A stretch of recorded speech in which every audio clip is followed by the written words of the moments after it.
There's something powerful about silence.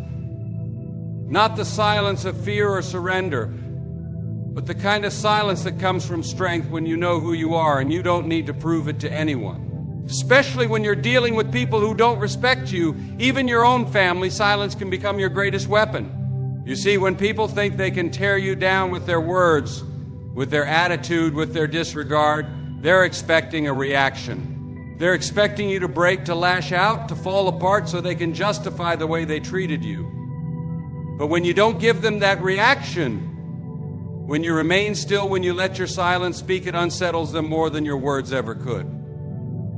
The Bible says even a fool is thought wise if he keeps silent. Why? Because silence reveals control. It reveals restraint. And that kind of restraint, that doesn't come from weakness. That comes from spiritual maturity. That comes from knowing deep in your soul that your identity is not based on who accepts you, but on who created you. And when you know who you belong to, you don't have to fight for a seat at someone else's table. You don't have to chase people down and beg them to respect you, whether they're a parent, a sibling, or someone who shares your bloodline. It doesn't matter. If they can't see the value in you, that's not your burden to carry. The truth is, some of the deepest pain in life doesn't come from strangers, it comes from the people closest to you. It's one thing when the world disrespects you, but when it's your own family, that cuts differently. It feels personal, it feels like betrayal, and everything in you wants to respond. Everything in you wants to shout, "Don't you see what I've done? Don't you see how I've been there for you? Don't you see how I tried?" But friend, listen to me, your healing does not come from making them understand. It comes from surrendering the need to be understood. You've got to come to a place where you say, "God, I don't get why they treat me like this. I don't know why I'm not enough for them, but I trust that you see it all. You know my heart, and you will defend me in the silence." And He will. Oh, He will. God doesn't miss a single tear. He sees when they belittle you. He sees when they talk about you behind your back. He sees when they ignore your presence as if it carries no weight. And He will deal with it not on your timeline, but on His. Your job is to stay still and let Him be God. Because silence doesn't mean you're avoiding conflict. It means you're choosing peace. It means you've outgrown the need to be loud, to be heard. It means your spirit is anchored, not shaken. You don't have to argue with someone who's committed to misunderstanding you. You don't have to explain yourself to someone who only listens to respond, not to understand. Sometimes the best thing you can do is nothing. Not in anger, but in confidence. And that's hard, I know it is. Especially when your silence is taken as weakness. When they say, "You don't speak up because you're scared." No, you don't speak because you're free. There's a quiet kind of power that comes when you walk away without slamming the door. When you stop chasing closure and let God be the one to close that chapter for you. And He will. When you stop needing their respect to validate your worth, you start living from a place of unshakable peace. A peace that passes all understanding. A peace that doesn't make sense to the people around you because they can't comprehend the strength it takes to remain calm when everything around you feels unfair. But let me tell you something, it's in that silence that God speaks. It's in that stillness that He whispers, "You are mine. You are not what they say you are. You are not your rejection. You are not your family's failure to see you. You are chosen. You are loved. And I've set you apart." So don't let disrespect pull you into a storm of noise. Don't let their chaos infect your calm. Let them wonder why you're not responding. Let them wonder why you're not pleading. You don't have to react because God is watching. And when God watches, He also moves. He is the defender of the silent, the shield of the misunderstood, the voice for the voiceless. And if He's for you, who can be against you? Stay silent, stay steady, stay anchored, because the one who truly matters, He hears everything they don't say, and He honors everything you don't have to prove. That's enough. Respect doesn't start with other people, it starts with you. The way you carry yourself, the way you protect your peace, the way you draw the line and say, "This is where I end," and you begin, that's how you teach others how to treat you. And sometimes the most difficult people to draw those lines with are the ones who are closest to you. People you've grown up with, people who share your name, your story, your blood. But let me tell you this, family ties are no excuse for repeated disrespect. Love does not mean you give others permission to keep wounding you. Love does not mean you become the mat that everyone wipes their feet on. Love is boundaries. And if it doesn't, it's not love, it's fear, it's guilt, it's obligation. There comes a time when you have to stop asking yourself, why do they keep doing this to me? And start asking, why do I keep allowing it? Because when someone disrespects you once, it's on them. But when they keep doing it, and you keep allowing it without consequence, that becomes a pattern. That becomes permission. And hear me, God didn't call you to be anyone's punching bag. He didn't create you to live in constant tension and emotional exhaustion, tiptoeing around people just to keep the peace. That's not peace, that's survival. That's bondage. And God came to set you free. Sometimes the most spiritual thing you can do is say no. No to the drama. No to the manipulation. No to the emotional blackmail.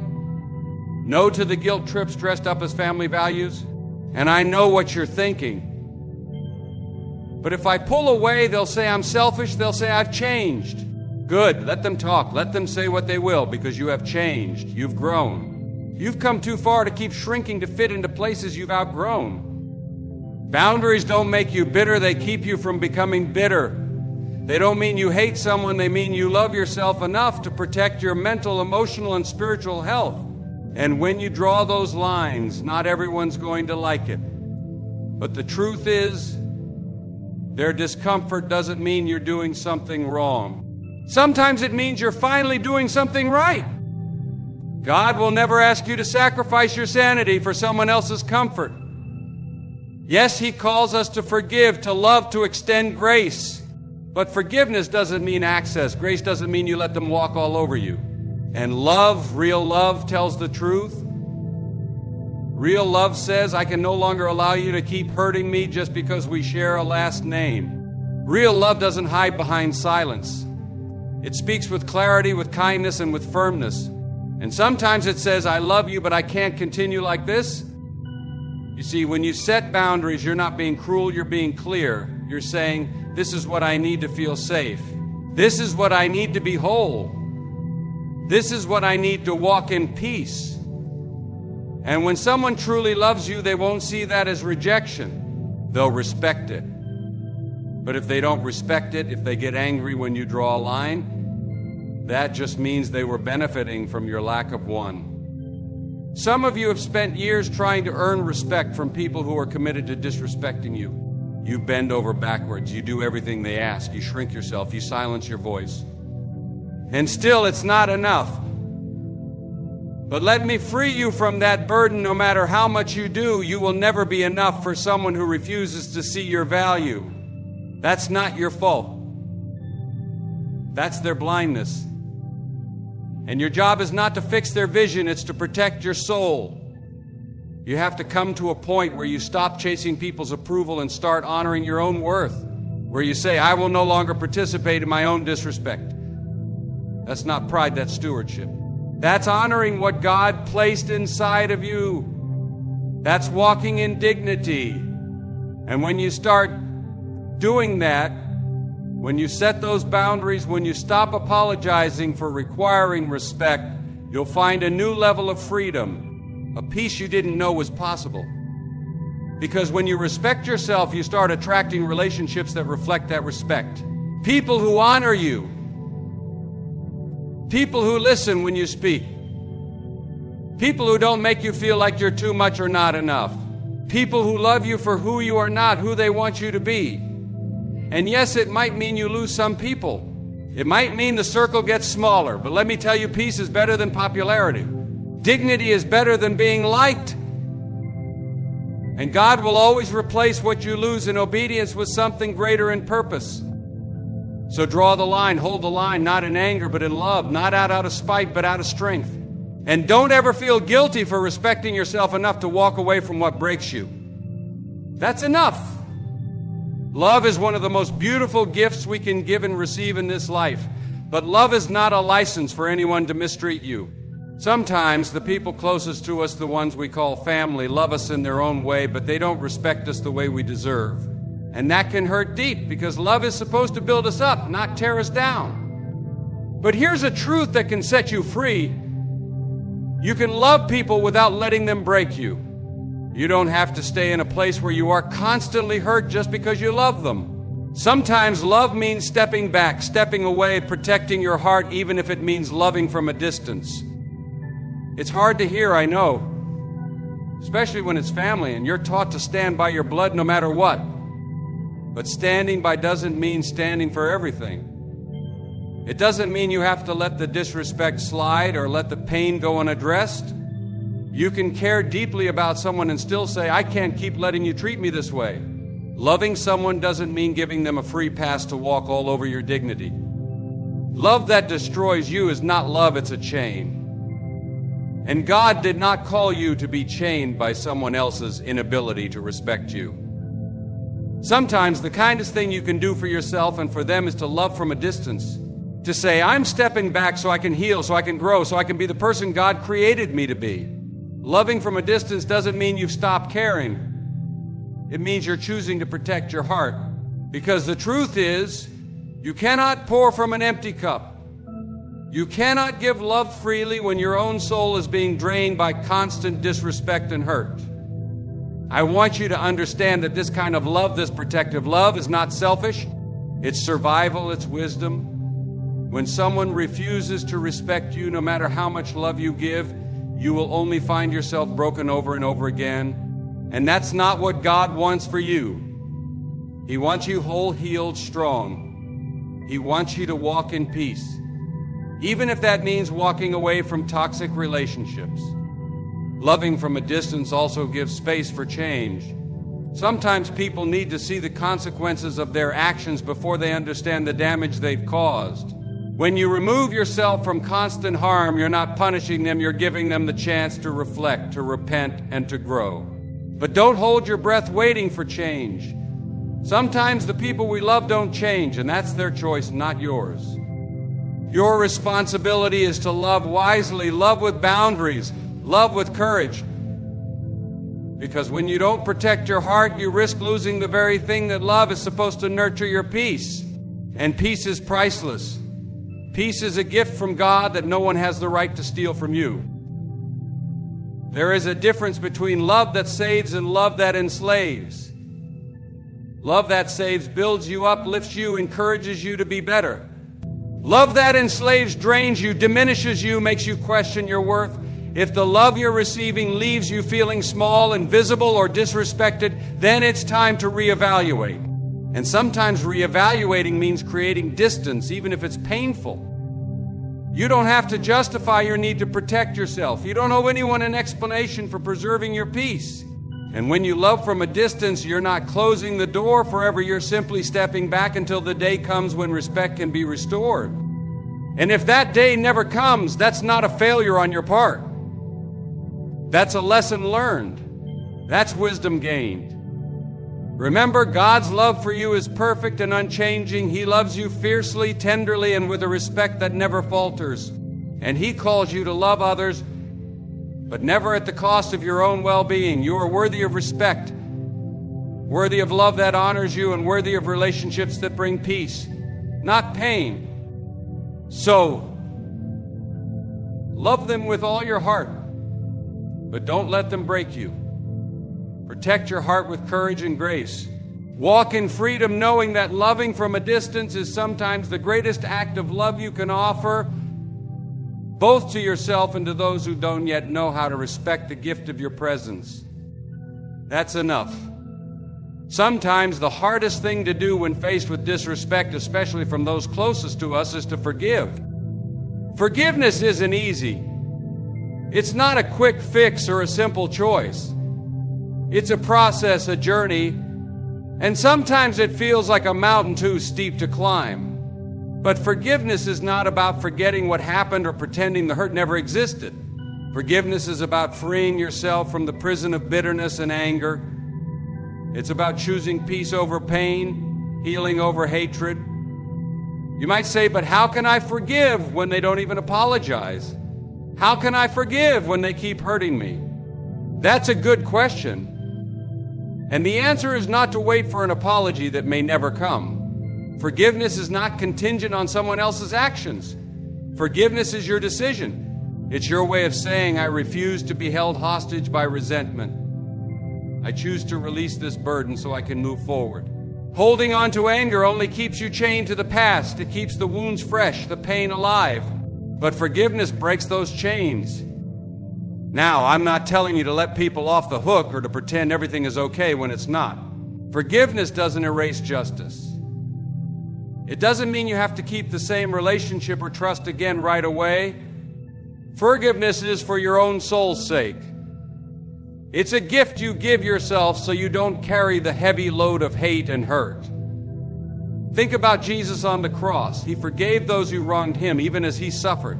He didn't wait for them to say sorry or make things right. He chose forgiveness because he understood that holding on to bitterness would only trap him in pain. And if he could forgive from the place of greatest hurt, surely we can find the strength to forgive those who disrespect us, even within our families. Forgiveness doesn't mean you forget the lesson. In fact, forgiveness often teaches us the most profound lessons about who we are and who we want to be. It teaches us humility, patience, and grace. It teaches us to rely on God's justice rather than our own desire for revenge. It teaches us to trust that God sees every injustice, every insult, and that he will one day make all things right. And as hard as forgiveness is, it brings freedom. It brings peace. When you forgive, you stop feeding the fire of anger inside you. You stop giving power to the people who have hurt you. You reclaim your life and your joy. Forgiveness allows you to breathe again. It allows you to live again. It allows you to walk in the light instead of being chained to the darkness of resentment. But forgiveness is a choice, not a feeling. You might not feel ready, and that's okay. Forgiveness often comes one step at a time, one day at a time. Sometimes you have to choose forgiveness every morning when you wake up, and some days it will be harder than others. But keep choosing it, because forgiveness is the path to healing. It's the bridge that connects pain to peace. And remember, forgiveness doesn't mean you have to expose yourself to more harm. You can forgive and still protect yourself. You can forgive and still keep healthy boundaries. Forgiveness and self-protection can coexist. Forgiveness frees your heart. Boundaries protect your heart. When you forgive those who disrespect you, you don't just set them free, you set yourself free. You break the cycle of hurt. You open the door to healing. And in that healing, you find a deeper strength than anger could ever give you. So I urge you, don't carry the heavy burden of bitterness any longer. Choose forgiveness not for them, but for you. Choose peace. Choose freedom. Choose to let go of what holds you back. That's enough. One of the hardest lessons to learn when dealing with people who don't respect you, especially those closest to you, is the power of silence. We live in a world that tells us to speak up, to defend ourselves, to react quickly when we feel wronged. And there's truth in standing up for yourself, but there's also profound strength in knowing when to remain silent.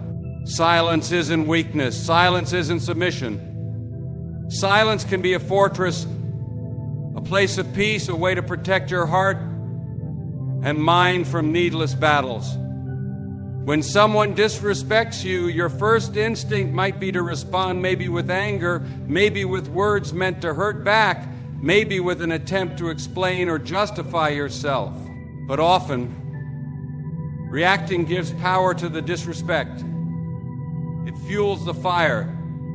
It drags you into a conflict that leaves both parties wounded. But silence can be the greatest response. It shows self-control. It shows wisdom. It says, I will not let your words or actions shake my peace. There's a deep biblical truth in the power of silence. We see it in the life of Jesus. When he was falsely accused, mocked, and insulted, he didn't lash out. He kept his silence before his accusers. That silence was a testimony to his strength, his trust in God, and his unwillingness to be drawn into fruitless arguments. He knew that not every battle is worth fighting with words. When you practice silence in the face of disrespect, you refuse to give others the satisfaction of watching you unravel. You refuse to be a puppet in their hands, reacting on their terms. Instead, you take back control of the situation. You decide how you will respond, not in anger or hurt, but with dignity and calm. Silence is a powerful way to say, I am better than this. I will not be dragged down. But silence is not about ignoring injustice or pretending pain doesn't exist. Silence is a strategic choice. It's a way to protect your spirit while you process your feelings, while you pray for wisdom, while you prepare a response that honors your integrity. Sometimes silence is the space where healing begins. There's also something sacred about silence. It allows you to listen to God, to your own heart, to the quiet voice of truth inside you that gets drowned out by noise and conflict. In silence, you find clarity. You find peace. You find the strength to move forward without bitterness. And remember, silence doesn't mean you are weak or that you don't care. Sometimes the most loving thing you can do for yourself and for others is to step back from the fight, to stop engaging with disrespect and to focus on your own healing. When you hold your tongue, you are not denying your pain, you are choosing to guard your heart. There's an old saying, silence is golden. But it's more than a saying, it's a spiritual principle. In silence, you protect your peace. In silence, you show that you will not be controlled by the chaos around you. In silence, you create space for God's peace to fill the gaps where anger and hurt once lived. And over time, those who disrespect you will notice your silence. Some may even respect it, recognizing the strength it takes not to engage in every conflict. Others may be confused or frustrated, but their confusion or frustration is not your problem. Your job is not to explain your silence or justify your peace. Your job is to live in it fully. Silence can also be a form of testimony. It tells others that you value your peace more than their approval. It says, I will not compromise my dignity just to win an argument. It sets a standard for how you expect to be treated, not through words, but through your actions. So the next time someone disrespects you, especially family, try this: breathe deeply, hold your peace, and choose silence. Not because you are afraid, but because you are wise. Not because you don't care, but because you care deeply about your soul's well-being. And if silence feels hard at first, that's okay. Strength is built one moment at a time. Keep choosing peace over conflict. Keep protecting your heart with quiet courage. Remember, sometimes the most powerful response is no response at all. That's enough. There comes a time when you have to recognize that not everyone in your life is meant to stay there forever. This is especially hard when it's family, because society tells us family is forever, and we should tolerate anything for the sake of blood. But respect is not optional. And when someone consistently disrespects you, even family, sometimes the most courageous act you can take is to walk away, to set yourself free from the chains of toxic relationships. Walking away doesn't mean you stop loving them. It means you love yourself enough to refuse ongoing harm. It means you understand that your peace, your dignity, your mental and emotional health are worth protecting. Sometimes the greatest act of love you can show to yourself and to them is to say, I will not be part of this cycle anymore. This is not an easy decision. It comes with pain, with guilt, with fear. You might worry about what others will say. You might feel the weight of tradition, the pull of expectation, but God did not create you to be a doormat. He created you to walk in freedom, dignity, and joy. And if walking away is what it takes to preserve that, then that is what you must do. Walking away doesn't have to be dramatic. It doesn't mean burning bridges or shouting goodbyes. Sometimes it's quiet and calm, a gentle but firm decision to step back. It's choosing distance over conflict, peace over chaos. It's recognizing that some people will only respect you when you refuse to tolerate disrespect. There is strength in knowing your worth. There is strength in protecting your heart. There is strength in saying no to those who tear you down. And that strength comes from God, who reminds you that you are precious, you are valuable, and you deserve respect in every relationship. When you walk away from disrespect, you open space for healing. You open space for new relationships that honor you. You open space for your own growth and peace. Sometimes people only learn to respect us when we show them we won't accept anything less. Sometimes boundaries need to be unmovable for respect to take root. It's important to remember that walking away is not the end of the story. It's a new chapter 1 where you reclaim your power and your peace. It's a chance to surround yourself with people who lift you up instead of tearing you down. It's a chance to walk in the freedom God intended for you. You might wonder if walking away means giving up on family, on reconciliation, on hope. It doesn't. It means you're choosing what is healthiest for you now. It means you're trusting God with the future, with the healing of hearts, with what you cannot control. And sometimes walking away creates the space for those things to happen in their own time. So if you're in a place where disrespect is constant, where love is conditional, where your soul is weary from trying to earn respect that isn't given, hear this: you have permission to walk away. Not because you don't care, but because you care deeply about your well-being. Not because you hate, but because you love yourself enough to say yes to peace. Walking away is not failure. It's faith in God's justice, faith in His timing, faith that He will bring healing and restoration when hearts are ready. It's courage to choose yourself when no one else seems to. It's the strength to protect the sacredness of your own spirit. Remember, no one has the right to disrespect you, even family. And you don't have to stay in a place where disrespect is the norm. You can walk away with dignity, with grace, and with hope. You can step into a future where respect and love coexist, where your heart is safe, and where your soul can breathe freely. That's enough.